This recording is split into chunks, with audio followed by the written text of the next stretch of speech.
warahmatullahi wabarakatuh. Hari ini kalian akan mulai mengenal alat dan percobaan terkait mata kuliah mekanika. Mungkin kalian sudah tahu, Ibu sebagai dosen pengampu untuk mata kuliah mekanika.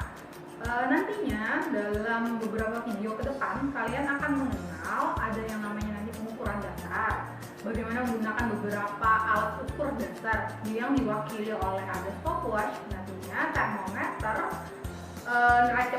neraca dan lain sebagainya. Oke, nah terus nanti setelah pengukuran dasar kalian lewati, baru ada lagi percobaan terkait gerak lurus, ya, gerak lurus beraturan dan gerak lurus berubah beraturan. Dan juga video yang selanjutnya nanti ada terkait dengan usaha dan energi, dan yang terakhir diwakili oleh percobaan terkait fluida. Nah, sisanya materi yang kalian pelajari dengan Ibu secara teori ada beberapa yang mungkin tidak tercover dalam video, itu memang sengaja supaya kalian bisa mencoba langsung nantinya. Mencobanya melalui praktikum daring. Nanti mungkin kalian pasti akan Ibu ajarkan, Ibu tuntun untuk melakukan simulasi melalui virtual dengan situs PET simulasi, ya. Meskipun nanti mungkin GLB ada video, tapi itu kan kalian hanya melihat. Nanti mungkin kalian juga akan dipandu untuk melakukannya dengan panduan PET simulasi. Oke, mungkin itu saja. Selamat menyaksikan.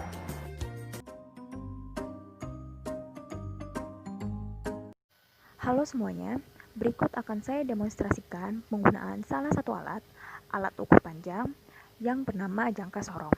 Begini bentuknya.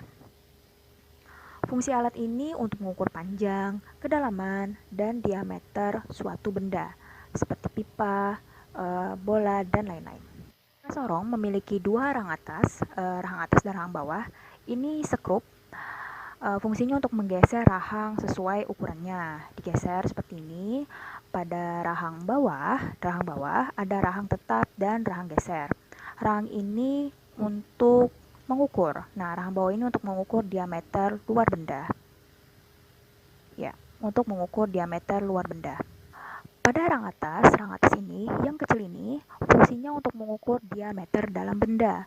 Saat pemakaian pada benda, jangan lupa untuk dikunci dengan skrup. Ya, skrup yang bagian kecil ini. Jangan lupa untuk dikunci agar rahangnya pas. Satu bagian lagi, yang ini adalah bagian ekornya. Bisa dikeluarkan seperti ini. Fungsinya untuk mengukur kedalaman suatu benda yang biasanya memiliki lubang. Dengan lengan sorongnya tadi, ekornya bisa digeser. Nah, seperti ini. Digeser, dikeluarkan sesuai dengan kedalamannya. Jangka sorong memiliki dua skala ukur panjang. Ada skala utama, yang ini, dan skala nonius, yang kecil ini. Sebelum menggunakan alat ukur, yang perlu diperhatikan adalah keadaan alatnya. Istilahnya adalah kalibrasi alat. Nah, fungsinya ini agar alat dapat mengukur dengan akurat. Pada jangka sorong, maka perhatikan skala atau garis skala nolnya. Garis skala nol ini ada dua, kan? Berarti yang bagian utama dan noniusnya. Ini penting agar supaya keakuratan bendanya pas. Garis nolnya mesti sejajar ya, seperti pada alat ini. Alat ini sudah terkalibrasi dengan baik. Nah, setelah terkalibrasi dengan baik, sekarang kita bisa mulai teknik pengukuran bendanya. Di sini saya punya kubus kayu. Nah, saya letakkan pada rahang bawah seperti ini. Ini bisa digeser. Kita rapatkan kedua rahangnya. Rapatkan seperti ini kubusnya. Oke. Dengan rahangnya dirapatkan. Nah, kita kunci dengan skrup ini. Sudah terkunci dan tinggal kita lepas saja. Kita lepas. Maka sekarang kita dapat membaca hasil penunjukan skalanya. Saya dekatkan. Pertama, kita tentukan besar skala utamanya dulu. Caranya, memperhatikan garis skala utama yang berhimpit dengan skala nonius. Ingat ya. Nah, disinilah ketelitian mata pengamat diperlukan. Kejelian mata untuk membaca skalanya. Oke. Perhatikan ini, garis skala nol pada nonius itu berhimpit pada skala tidak sampai angka 2. Oke, perhatikan. Maaf kalau kurang fokus.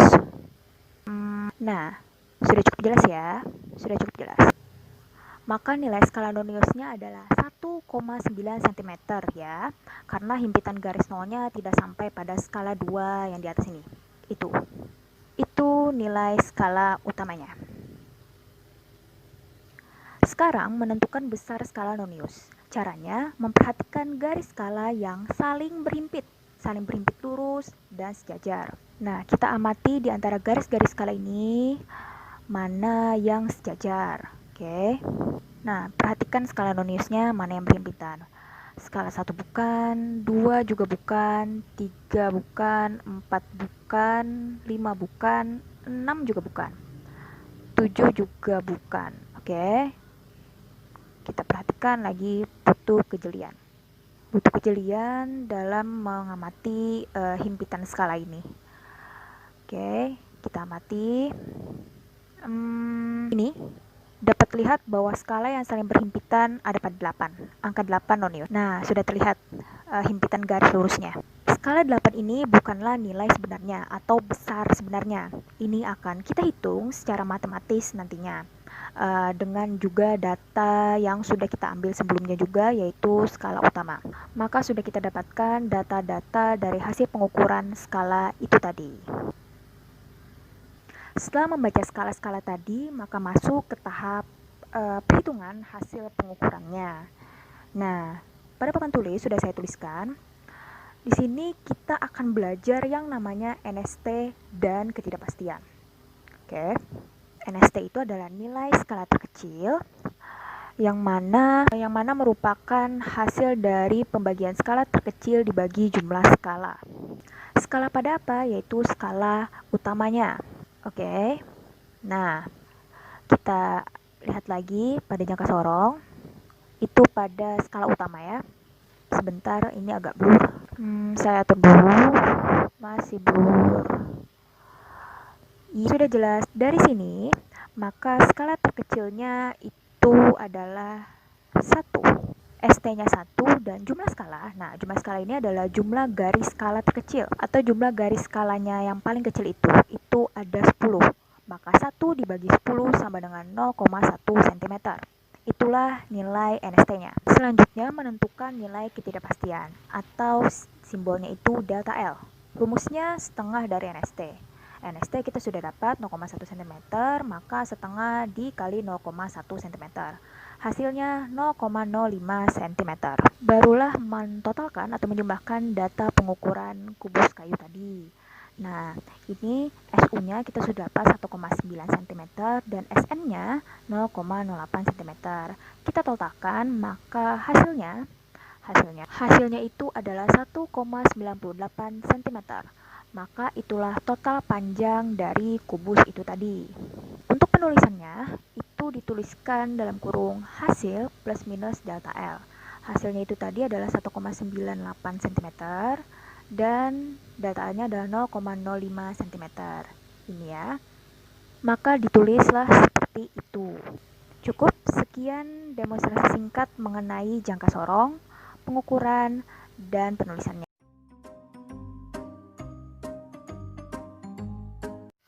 Halo semua, berikut saya demonstrasikan pengenalan alat ukur panjang lainnya, yaitu mikrometer skrup. Inilah alatnya. Alat ini berfungsi untuk mengukur ketebalan atau diameter dalam suatu benda. Berbeda dengan, tapi yang membedakannya itu adalah ketelitiannya. Mikrometer ini lebih teliti dibandingkan mistar maupun jangka sorong. Oke, dengan ketelitian satuan panjangnya itu adalah milimeter. Bagian-bagiannya ada rang tetap dan rang geser. Nah, cara menggesernya itu dengan memutar bagian ini, diputar seperti ini, sesuai dengan ukuran benda. Nah, saat memutarnya ini jangan sampai berbunyi, karena itu bisa berpotensi merusak alat. Oke. Sama halnya dengan jangka sorong, mikrometer skrup memiliki 2 skala, skala utama dan skala nonius. Hasil pengukuran dari benda untuk mikrometer ini adalah jumlah dari skala utama dan skala nonius. Jadi prinsipnya hampir sama dengan jangka sorong. Oke, kita mulai mengukur. saya punya kelereng kecil. Seperti alat ukur lainnya, maka kita perlu untuk mengkalibrasi alat atau memastikan bahwa alat ini bisa kita pakai, bisa kita gunakan. Nah, saya geser dulu rahang gesernya sampai dia menempel atau berdempetan dengan rahang tetap. Terus seperti ini. Nah, perhatikan skala 0 di skala utama. Nah, mikrometer yang baik atau bagus itu adalah ketika skala 0-nya masih terlihat, tidak boleh terlindung dari yang skala noniusnya. Nah, mikrometer yang saya pegang ini adalah mikrometer yang sudah terkalibrasi dengan baik. Nah, kita siap mengukur. Saya buka lagi rahang gesernya biar bisa jelas. Terus muternya seperti ini ya pada bagian ini. Terus lalu kelereng saya perlebar lagi celahnya, sebentar, kita putar, saya perlebar. Nah, diingatkan lagi, kita tidak boleh memutar pada bagian itu, harus yang bagian kecilnya atau skrup kecilnya. Nah, sudah bisa masuk, oke, kelerengnya, lalu kita rapatkan. Sebentar, saya paskan kelerengnya. Ini harus rapat. Terus saya masih rapatkan. Dan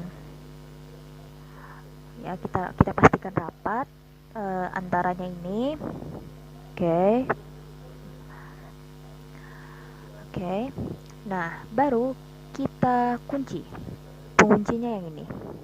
Maka dengan keadaan seperti ini, kita tinggal lepas saja bendanya. Dan kita siap untuk membaca skala atau pengukuran pada mikrometer ini. Pertama-tama kita baca di skala utama. Skala utama yang terlihat, yang tampak angka-angkanya. Oke, maka ketelitian mata diperlukan dalam membaca skala ini. Bisa dilihat ya, ini agak blur terkadang. Sambil saya atur fokusnya. Terfokus sebentar. Iya, oke, mulai fokus ya. Tampak skalanya. Pada hasil pengukuran ini, skala utamanya itu menunjukkan angka 15, oke. Nah, tapi perhatikan garis skala yang kecil yang di bawahnya itu. Nah, itu muncul ya, itu masih muncul, artinya terhitung. Itu nilainya 0,5. Maka 15 dan 0,5 itu adalah 15,5 mm, dan itulah besar dari skala utamanya, skala utama dari kelereng itu tadi. Nah, begitu membacanya. Jadi kejelian dalam mengamati skala yang ditunjukkan di bagian atas maupun di bagian yang bawah. Di bagian bawah itu hitung 0,5 per setiap garis skala yang kecilnya. Nah, untuk nilai skala nonius, perhatikan ini. Perhatikan kesejajaran garis yang dari skala utama ke skala di noniusnya. Oke, ketemu. Nah, ini adalah 27. Hitungan 27. Skala noniusnya adalah 27. Sebentar kabur. Saya coba atur lagi. Oke, telah jelas ya garisnya 25, 26, 27 sejajar dengan garis skala utama. Oke, nah maka itulah data-data dari hasil pengukuran menggunakan mikrometer pada kelereng itu tadi. Oke, berikut hasil perhitungan dari pengukuran diameter dalam kelereng menggunakan mikrometer skrup. Masih dengan istilah yang sama, kita ketemu NST dan delta L. Dari mikrometer skrup, skala terkecil dibagi 5 skala, 5/10 itu adalah 0,5 mm. Oke, 0,5 mm. Lalu delta L-nya setengah NST setengah dari 0,5 mm, 0,25 mm. Itulah delta L-nya. Nah, SU-nya adalah 15,5 mm yang sudah kita ukur tadi. SN-nya, nah tadi ingat ya 27 skalanya. Nah, 27 ini kita kalikan dengan 0,5 mm. 0,5 mm itu adalah NST-nya. Hasilnya 13,5.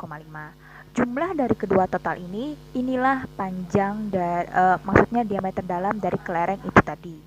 15,5 ditambah 13,5 itu adalah 29 mm. Nah, formulasi dari hasil pengukurannya itu adalah hasil plus minus dari delta L-nya. 29 plus minus 0,25 mm. Nah, itulah hasil penulisannya yang benar. Oke, seperti ini. Nah, maka itu tadilah hasil pengukurannya dan demonstrasi dari penggunaan alat mikrometer itu tadi. Semoga bisa belajar.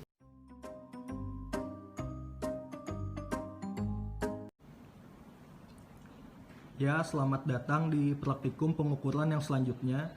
Selanjutnya kita akan mengukur besaran waktu. Yang mana alat yang digunakan di sini adalah stopwatch. Ini alatnya bagi teman-teman yang belum tahu. Nah, untuk komponennya sendiri di sini ada jarum untuk menunjukkan satuannya.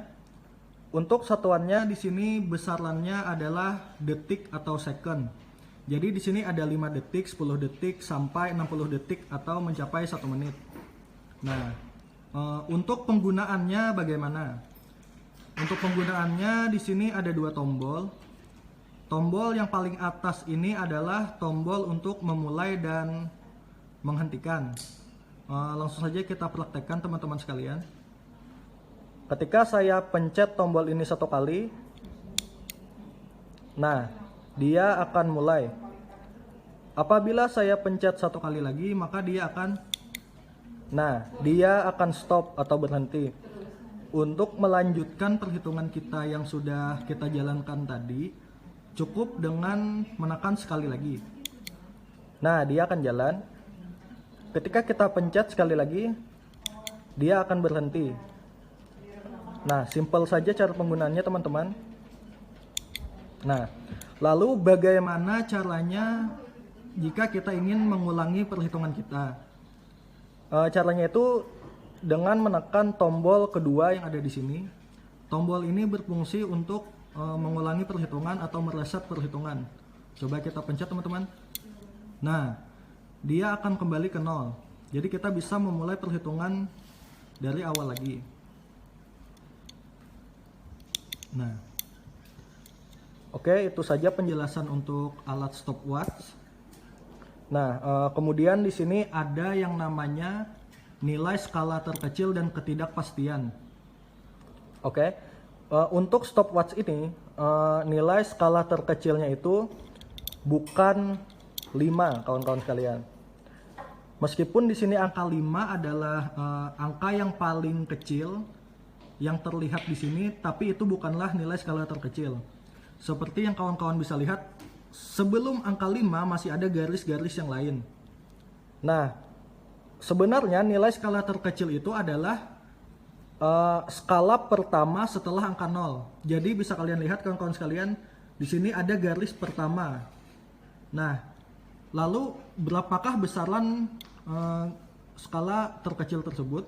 Caranya adalah dengan kita bagi kawan-kawan sekalian. Sebelum angka 5 ini ada berapa garis? Setelah kita hitung-hitung di sini ada 25. Maka cara mencarinya adalah 5 dibagi 25. Hasilnya adalah 0,2. Nah, jadi nilai skala terkecil untuk stopwatch itu adalah 0,2 second. Oke, kawan-kawan sekalian, NST-nya adalah 0,2 second. Kemudian ada yang namanya ketidakpastian. Ketidakpastian itu adalah kesalahan titik 0. Atau nilai skala terkecil tadi masih ada yang lebih kecil lagi, seperti itu kawan-kawan sekalian. Untuk mencari ketidakpastian tersebut itu cukup NST-nya kita bagi 2. NST-nya tadi kan 0,2, kita bagi 2, lalu didapatkanlah 0,1. Nah, berarti ketidakpastiannya itu adalah 0,1 detik. Nah, bagi kawan-kawan yang ingin tahu cara penulisan rumusnya, nah, ini adalah penulisan rumusnya. Bisa kalian lihat NST itu adalah nilai skala terkecil.